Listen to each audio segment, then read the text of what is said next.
Et l'actualité, ce sont aussi ces incendies qui ont frappé le sud de la France. À Marseille, le feu est désormais fixé. Derrière ce terme, une réalité, le feu ne progresse plus au niveau de sa tête, propagation stoppée, mais on peut encore déceler des flammes sur ses flancs.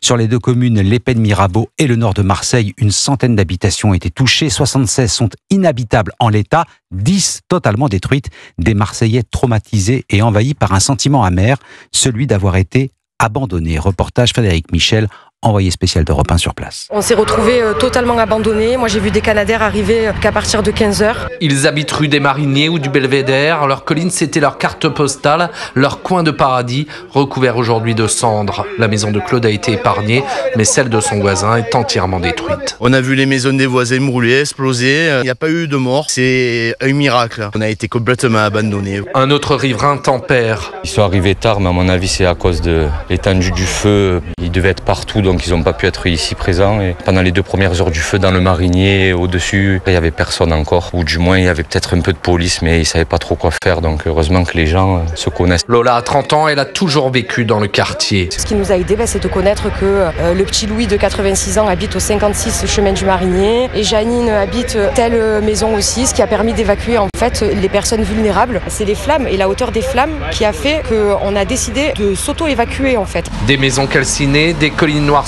il faudra du temps pour que les habitants des hauteurs de l'Estac reprennent le cours normal de leur vie. Marseille, Frédéric Michel, Europe 1.